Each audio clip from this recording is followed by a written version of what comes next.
Hi, I'm Nicola. Hi, I'm Isabel. And I'm Lucy. And welcome to our BBC School News Report.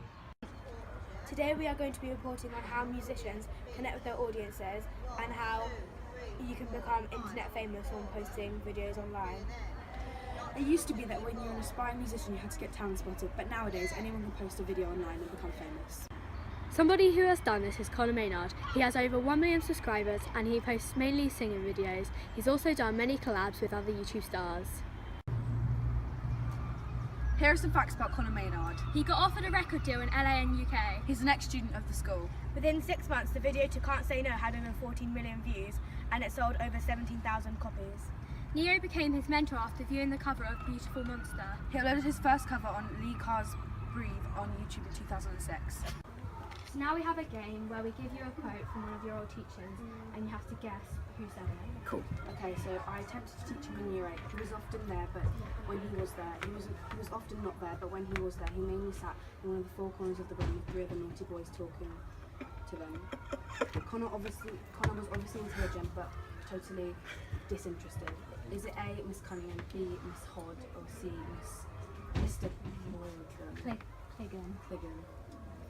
So what was it? What was? A, Miss Cunningham, B, Miss Hod, or C, Mr. Cliggan. Yeah. Miss Hod? Yeah. What did Miss Hod teach again? I think what lesson that would have been. Oh, that German. Yeah. That would have been German, I think. Yeah. German wasn't my strongest thing, so I think that's probably why I chose the far corner to chat pretty much. About German though, we chatted in German. That's what we did. Yeah. We spoke in German the entire time, so we're still learning. I didn't teach Conor, but I was the head of the sixth form, and one of my weird memories was that he kept coming to my office as he kept becoming more and more famous on YouTube. He was also in the sixth form talent competition and he was against a lot of other students, including a beatboxer student who was really good. Conor still won, but I thought the beatboxer was going to win. The beatboxer should have won. I remember that so well. Tom Workman was the name of the beatboxer. He was in my year and he should have won. I think I had to call him up afterwards because even the crowd thought he should have won. And the 3 judges said, "Oh, the winner is Conor." And I literally, I was mortified because I knew the beatboxer should have won because he was unbelievable. No one expected it. It was crazy. And I won, so I just call him up and we did something together. I remember that.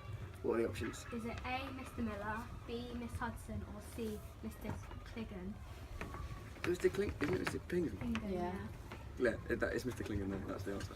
Okay. I remember he was one of the only people actually when it all kind of kicked off and I said to him, what should I do? I don't want to leave, pursue music and then that goes wrong and then, not be able to come back. I want to be able to, do school if this doesn't work out. And he was like, yeah, 100% do it, 100% do it. You should go for it. If this is your dream, go for it, and then we'll always accept you back if it doesn't work out. Whereas all my people in my class were like, you're throwing your life away. Like, what are you doing? This is the dumbest thing you could ever do. And so showed them, didn't I? I was last in your group. I was in your group for year 10 camp, and he took part in the Pepsi Max challenge and nearly lost his trousers. Is it A, Miss Hudson, B, Miss Cunningham, or C, Mr. Miller? Say that again. What was the story? I was in your group for year 10 camp and he took part in the Pepsi Max challenge and he nearly lost his trousers. Is it A, Miss Hudson, B, Miss Cunningham, or C, Mr. Miller? I don't even remember year 10 camp. I don't even know where we went. I can't think where. Farm, probably. We're in Blackman's Farm. Yeah. And you did the Pepsi Max challenge and nearly lost your trousers. Is it out of Mr. Miller and Miss Hudson? Is it Miss Cunningham? What?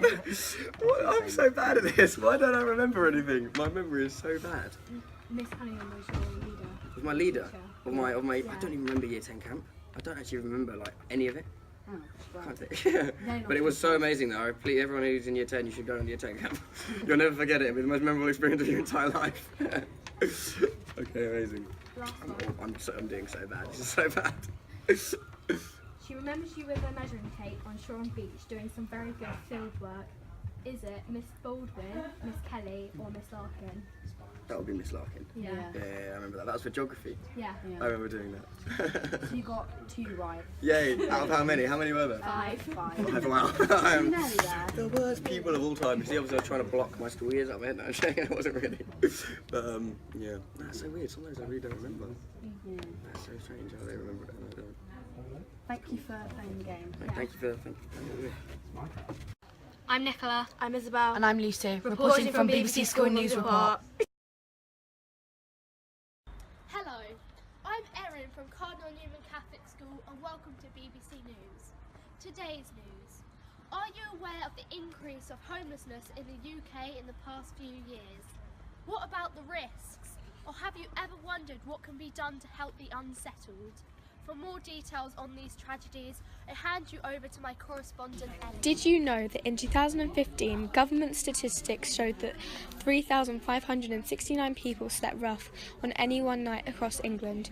This is over double the number counted in 2010.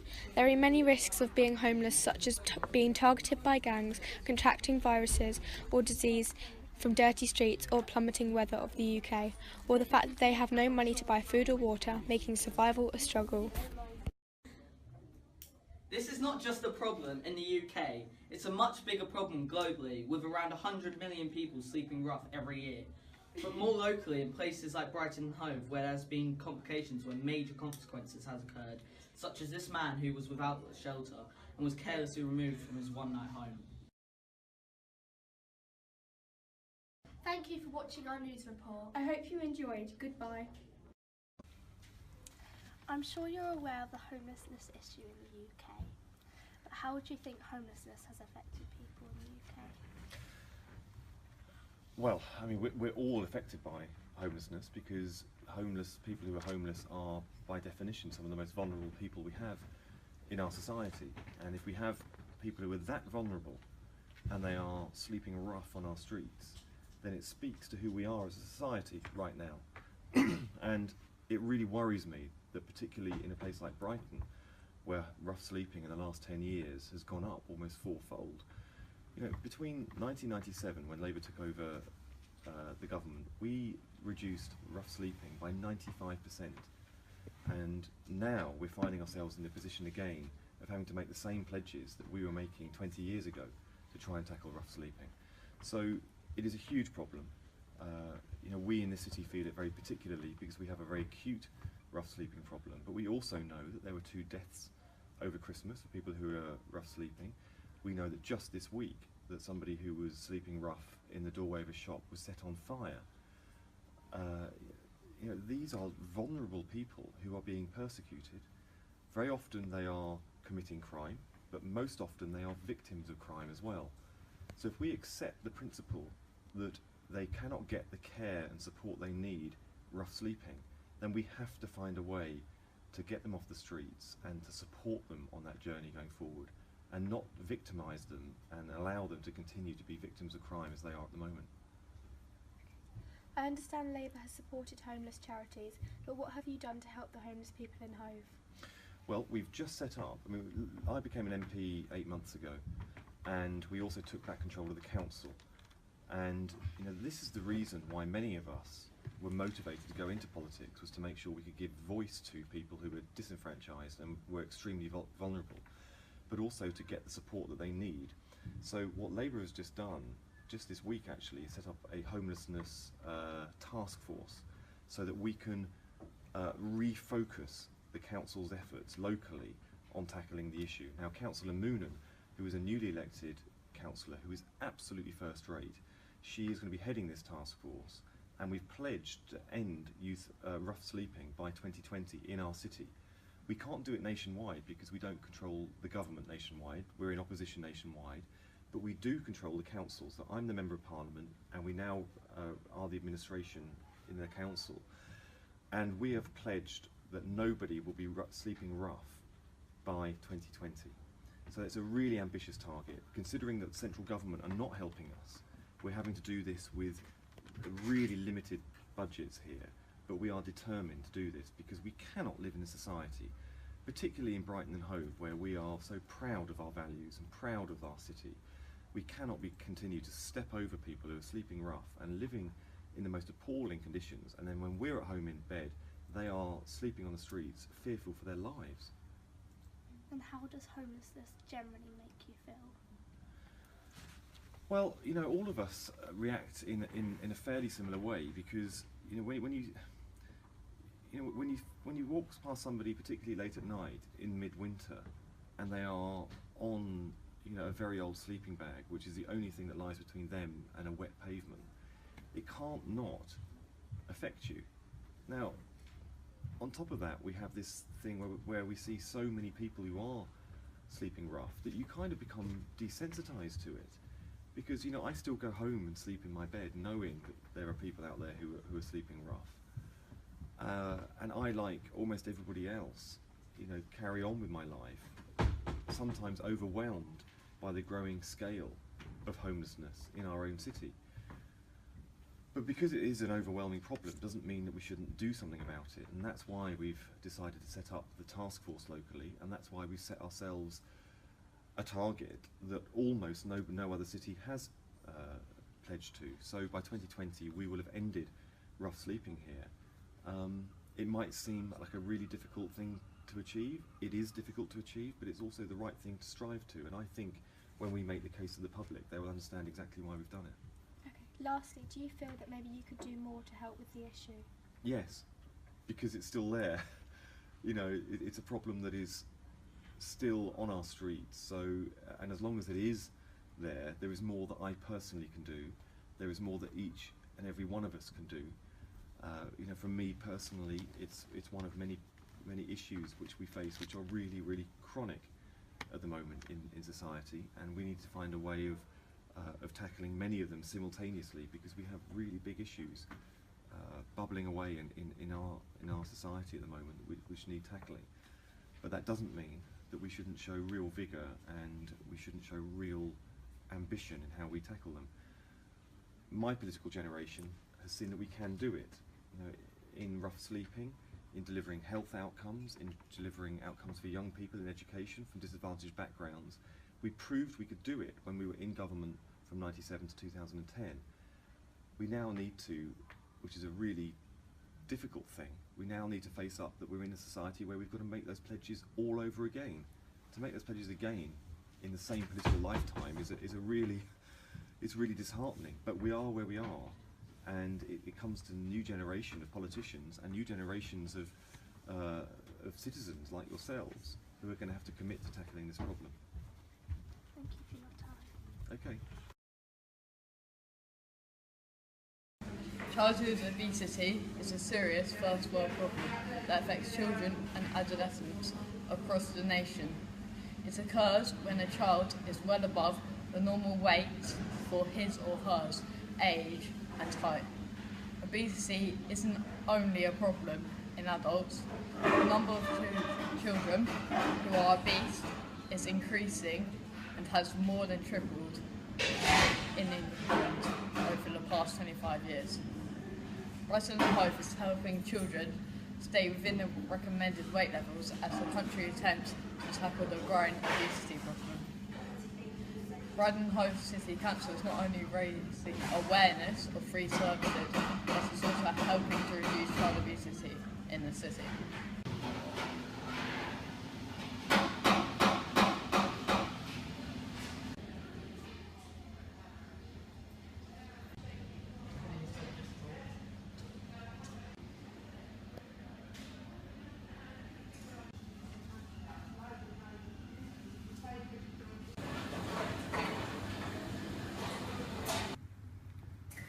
How have food tech lessons changed over the years in terms of like the food we make?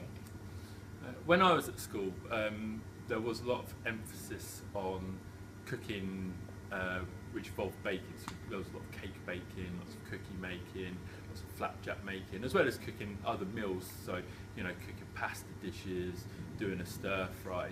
Whereas nowadays we know we need to be teaching a broader range of skills, as well as teaching kids to actually fend for themselves to cook a range of dishes using a range of skills, so using the oven, using the hobs. So we, you know, in year 8 we do smoothies, we do a fruit crumble, where we make it healthier by adding dried fruit, adding oats and other ingredients.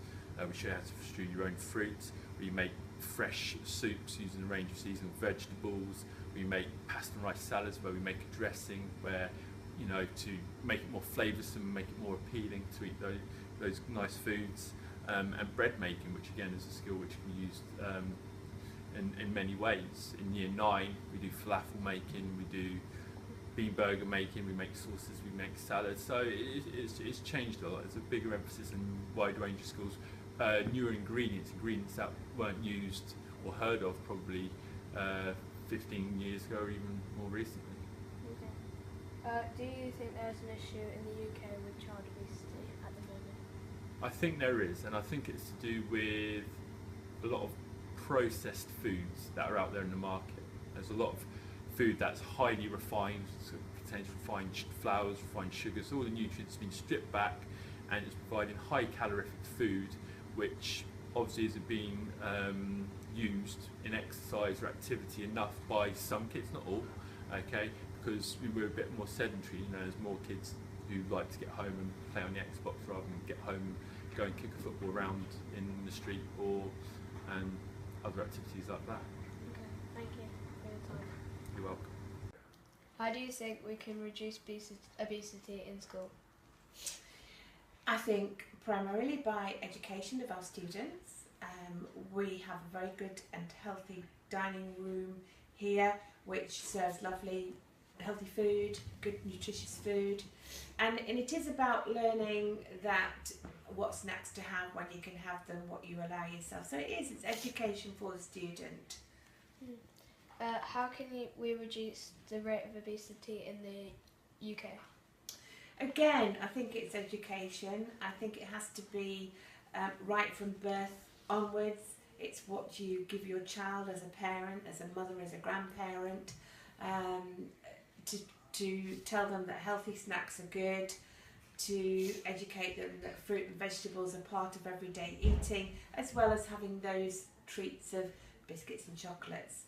But I think we tend to always want to keep children in a good mood by giving them sweet things, and probably, you know, we should maybe give them a strawberry or some fruit and things like that. Okay. What are your thoughts on obesity?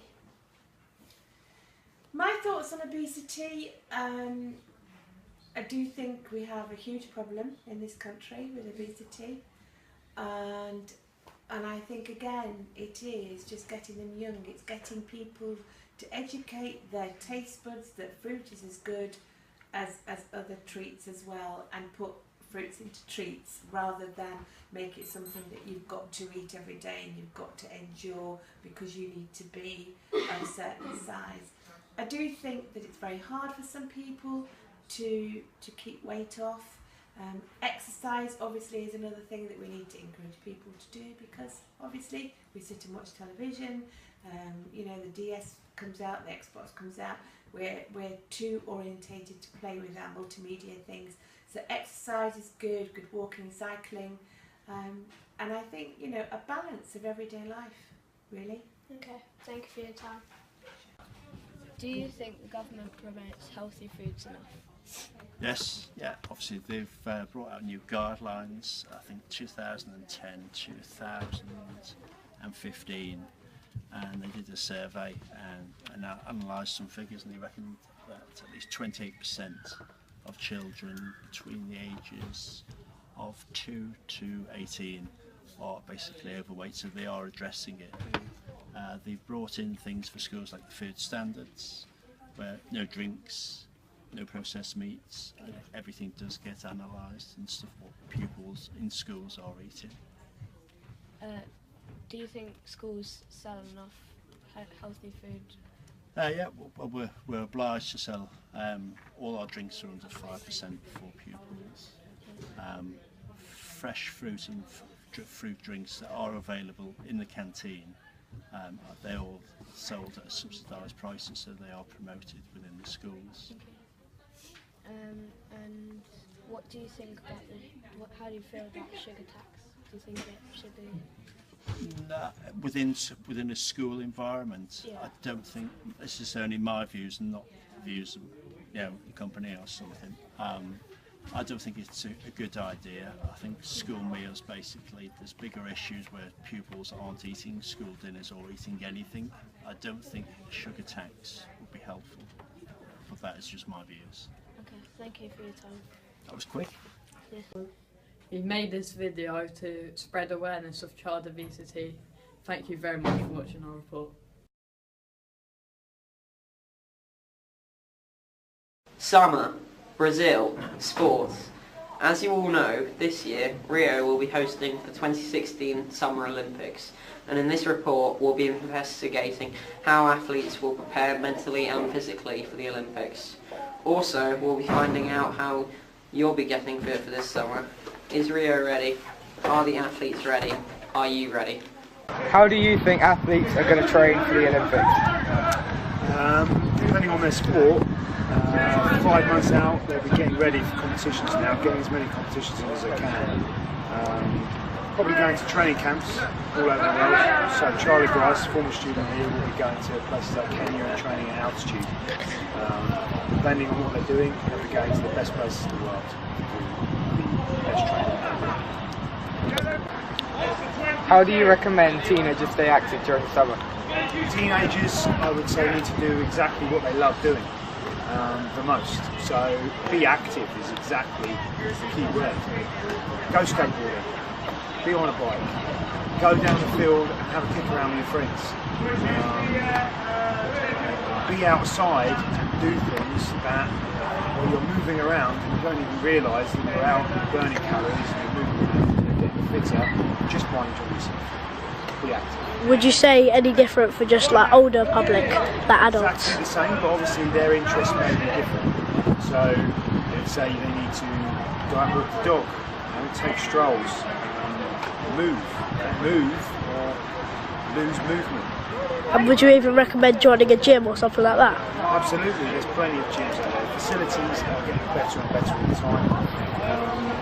Some of them cost money, so you might not choose to do that. You might just choose to be active inside.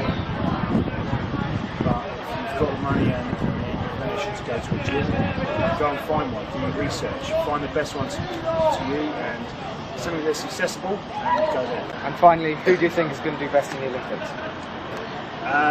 Easy question really. I think the USA will do the best in the Olympics because their facilities and access to facilities and even more importantly their access to top coaches is better than anyone else's. Not for every sport, you know, there are various countries that do better in various things because their facilities and their access to them exactly the same is better in other places. So if you've got more places to do something and you're being coached better to do it, then you're going to do better, and I would say the USA are top. So how does the Rugby Academy stay fit and train during the week? Cardinal Newman, we've got a rugby academy. They train 5 days a week. They can train outside, you can see behind now. They do skills work. We're inside doing strength and conditioning work, gym programs. We focus on their nutrition. We talk to them individually about their nutrition and say if they're injured, so Simon's got a shoulder injury and he's on a rehab program for that injury. It's a tailor-made program for each person and in a few weeks the season will end and we'll go into pre-season and we'll even find ourselves at the running track doing sprint work and some extra stuff like that. Also, do you all go to like the gym as a squad? Yeah, our strength and conditioning work is in the gym, so we were there yesterday. We had a fixture cancelled, so we went down to the gym yesterday and we were lifting. Those that maybe have got knee injuries are lifting upper body, those that have got shoulder injuries are lifting lower body, and it's all tailor-made. And top coaching throughout.